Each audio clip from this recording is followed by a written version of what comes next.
Hello everyone, welcome to Indian travel guide. ఏమండి, ఇప్పుడు మీరు చూడబోతున్న వీడియో ఉజ్జయిని కాలభైరవ ఆలయం అండి. ఏమండి, నేను సహజంగా ఏంటంటే మీరు ఉజ్జయిని వెళ్ళినప్పుడు చక్కగా మహాకాళేశ్వర ఆలయాన్ని, జ్యోతిర్లింగాన్ని దర్శిస్తారు. అలాగే ఏంటంటే మహాకేరడాన్ని దర్శిస్తారు.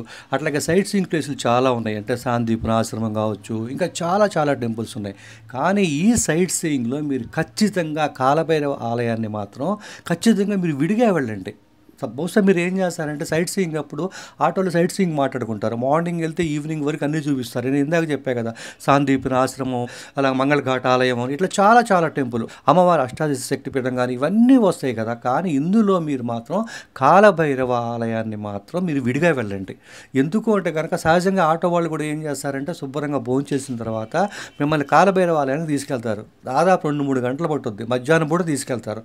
అందుకే ఆ ఇబ్బంది మీరు పడకూడదు అని చెప్పి ఈ సైట్ సీయింగ్ అప్పుడు మీరు ఏం చేస్తారు అంటే కనుక చక్కగా కాలభైరవ ఆలయాన్ని విడిగా పెట్టుకోండి, సైట్ సీయింగ్లో పెట్టుకోవద్దు. చూడండి, ఈ సైట్ సీయింగ్లో ఫస్ట్ ఏంటంటే ఉజ్జయినిలో ఏంటంటే భోజనం గురించి కూడా నేను చెప్పాలి కదా.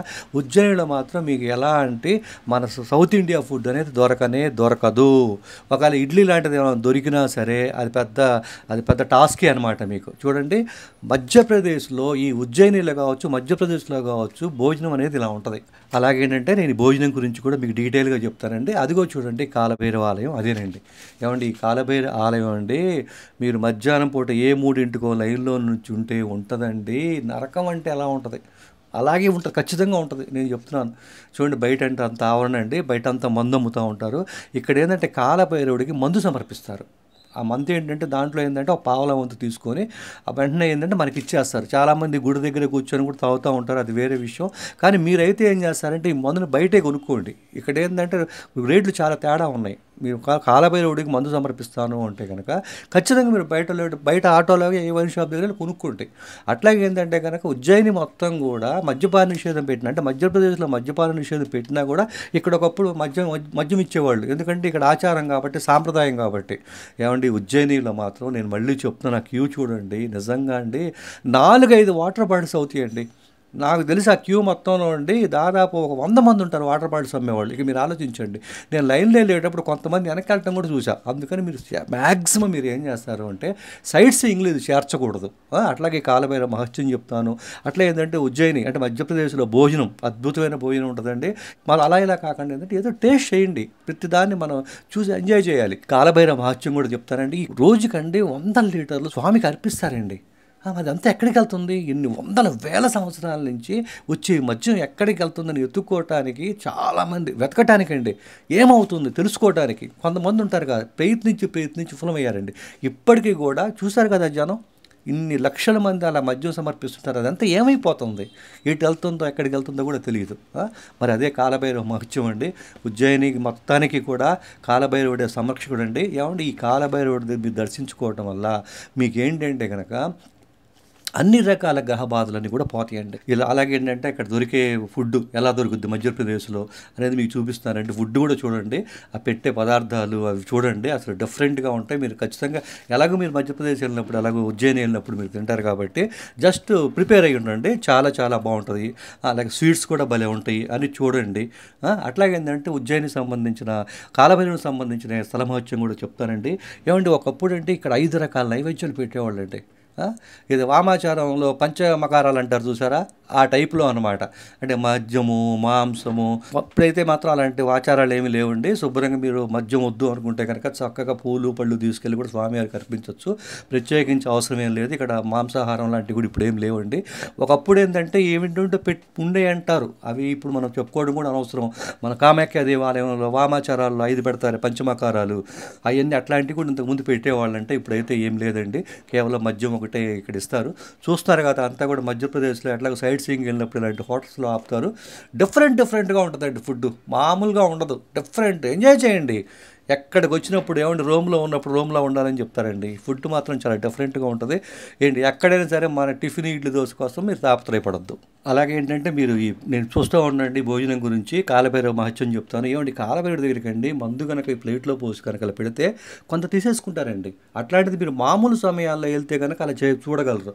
రష్ టైంలో వెళ్ళారనుకోండి చక్కగా అలా తీసుకుని పక్కన అలా వంపి మీకు ఇస్తారు. అలాగే మామూలు గుడిలో పలహారం తిన్నట్టుగా ఏదో పులిహోర ప్రసాదం చక్కెర పొంగలు పెడుతున్నట్టుగా చాలామంది నేను చూశానండి. ఆ మందు నా గుడి దగ్గర కూర్చొని తాగుతున్నారు. కొంచెం పాడుగా నాకైతే భలే అనిపించింది. కాస్త మీరు అలాంటి అలవాటు ఉంటే అలాంటి మాత్రం ఏం చేయకండి.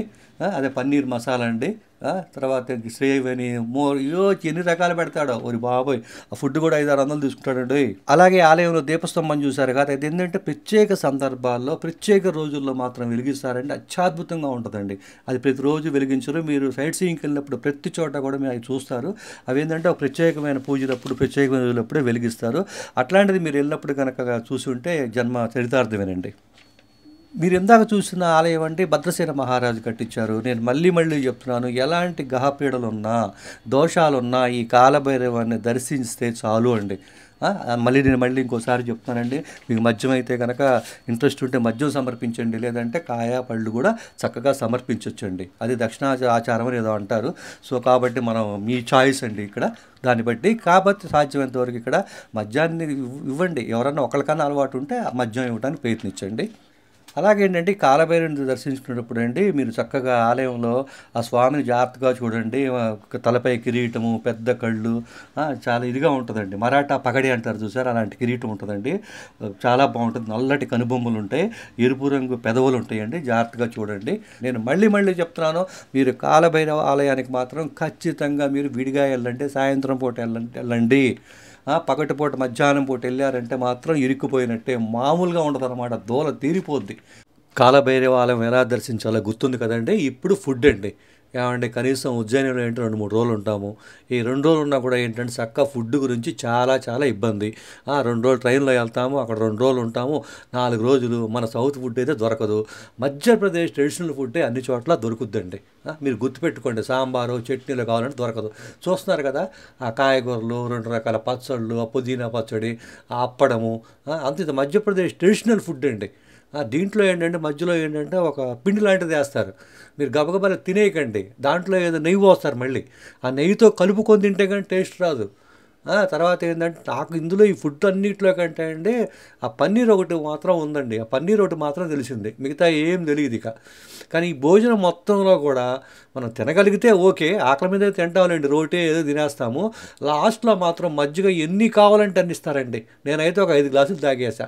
ఇక ఏం చేస్తా, మన ఫుడ్ అలవాటు పడ్డాము, చేయగలిగిందే లేదు. ఎక్కడన్నా ఇడ్లీ దొరికినా రేట్లు విపరీతంగా ఉంటాయి. అక్కడ తిన్నా కూడా మీకు సాటిస్ఫాక్షన్ ఉండదు.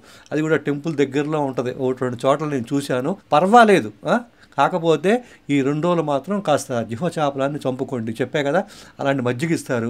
చక్కగా ఏంటంటే శుభ్రంగా ఫుడ్ కావాలనుకుంటే మీకు ఏంటంటే ఆంధ్ర ఆశ్రమం దగ్గర, రైల్వే స్టేషన్ దగ్గర ఆంధ్ర ఆశ్రమం ఉంది.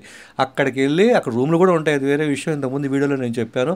కావాలనుకుంటే రైల్వే స్టేషన్ దగ్గర ఆంధ్ర ఆశ్రమం అంటే ఎవరైనా చెప్తారు, అక్కడికి వెళ్ళగలిగితే వెళ్ళి ఓ పూట తినండి. ఇడ్లీ టిఫిన్ భోజనం కూడా దొరుకుద్ది. ఒకవేళ 10ంటికి వెళ్ళారనుకోండి, శుభ్రంగా మధ్యాహ్నం భోజనానికి వస్తాను అడగండి, వాళ్ళు ఖచ్చితంగా పెడతారు. అది వేరే విషయం అనుకోండి. అయినా చెప్తున్నాను అనమాట. చూడండి, హోటల్స్ అన్నీ అలాగుంటాయి. సైట్ సీయింగ్లో మిమ్మల్ని ఆటో వాళ్ళే తీసుకెళ్తారు. ఏంటి అది తీసుకెళ్ళారనుకోండి, ఆ రేట్లు కూడా అలాగే ఉంటాయి. చూసారు కదా, అన్ని ఆటోలు అక్కడే ఉన్నాయి. ఈ సైట్ సీయింగ్లో మాత్రం మాకు అసలు మంచి హోటల్ తీసుకెళ్ళవే అని చెప్పండి. తర్వాత అట్లాగే ఏంటంటే అక్కడ షాపింగ్ ఉంటుంది. షాపింగ్లో పెద్దగా ఏమీ ఉండవు. ఉజ్జయినిలో మనకు దొరికేయే ఉంటాయి. చెప్పే కదా ఇందాక, డిఫరెంట్గా ఉంటుంది ఆ ఫుడ్. అట్లాగే ఇక్కడ చూశారు కదా, అదేంటంటే వేడిగా ఉంటుంది, చల్లగా ఉంటుంది. గబుక్కున పెట్టేసినారు అనుకోండి, నోరు కాలుతుంది. జాగ్రత్త అండి. చల్లడిదైతే పర్వాలా, వేడిదైతే మాత్రం బాగుంటుంది. పాలు లాగుంటే పాలు బాగుంటాయి, తీసుకోండి. అట్లాగే ఇక్కడి నుంచి మీరు ఖజురహో వెళ్ళొచ్చు, అట్లాగే ఓంకారేశ్వర్ కూడా వెళ్ళొచ్చు. ఓంకారేశ్వర్ అయితే చాలా దగ్గర. ఇక్కడి నుంచి ఏంటంటే ఓంకారేశ్వర్కి నైట్ పూట బస్సులు కూడా ఉంటాయి. ఓకేనా, మళ్ళీ ఉజ్జయిని సైట్ సీయింగ్లో కలుస్తానండి. మీ జీవీఆర్. Thank you.